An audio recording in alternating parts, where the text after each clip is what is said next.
আমাদের ভাগ্যটা এতটাই খারাপ, চাইলেই আমরা সবসময় আমাদের আপনজনদেরকে কাছে পাই না। সুখ দুঃখ ভালো মন্দ দূর থেকেই অনুভব করতে হয়, সবসময় কাছে যাওয়ার সুযোগ হয় না। অসুস্থ শরীর নিয়েও আমাদেরকে রান্নাঘরে এসে রান্না করতে হয়, তারপরে খাবার খেতে হয়। রান্না না করলে তো খাবার খাইতে পারবো না। কয় বেলা বাহির থেকে নিয়ে এসে খাওয়া যায়? জানি এটা চাওয়া, এই জন্য আগেই নিয়েছি।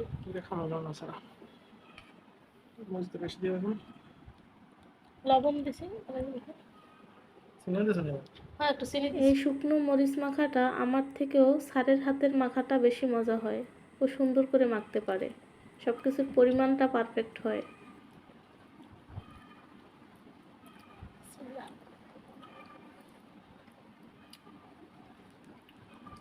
এটা বড়টা বড়টাই আগে কাটছি।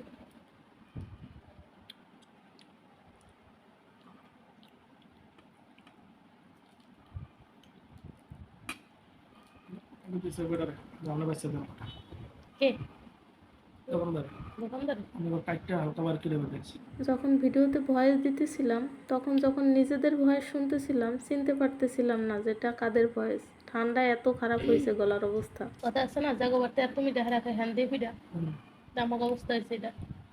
বাড়ির জাম্বুরা মানুষে খায় রাস্তায়, আর আমরা কিনে খাই, কিছু করার নাই, তাই না? না, আমার বাড়িতে জাম্বুরা গাছ নাই, তোমার বাড়ি রাস্তার কাছে জাম্বুরা তো মানুষই খায়। আগে দেখি আর একটা আসলে বাড়ির গেট, মসজিদের কাছে যেটা ওইটা ভালো না, কিন্তু একেবারে রাস্তার পাশে যেটা যেটা তোমার ওইটা অনেক ভালো। কথায় আছে না, মামু বাড়ির গল্প শোনায় মায়ের কাছে, তো আমার অবস্থাও সেটা হয়েছে। যার বাড়ি তার বাড়ির গল্পই আমি তার সাথে করতেছি। মাইকা খাবা, আর একটা করে কাটবো, এটা শেষ করি। নানা বাড়ি ওই জাম্বুরা অনেক বেশি, জাম্বুরা খাইতে মনে করে গেল দৈনিক 2-5-10টা জাম্বুরা একসাথে কাটতে খাইতাম সবাই মিলে। স্মৃতি খুব খারাপ একটা জিনিস, যেটা এখানে দেখেন প্রকাশ পেয়েছে। আমি এই যে জাম্বুরা খাচ্ছি আর আমার নানু বাড়ির গল্পর সাথে বলতেছি, কারণ আমার নানু বাড়িতেও আমরা একসাথে সবাই মিলে এভাবে জাম্বুরা খেতাম। না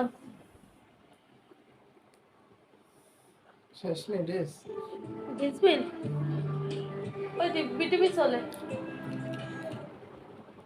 ফ্রিজ খুলে দেখি যে 2-3টাই আছে। ঝাল লেগে গেছে, তাই একটু আঙুর ফল খেয়ে নিলাম।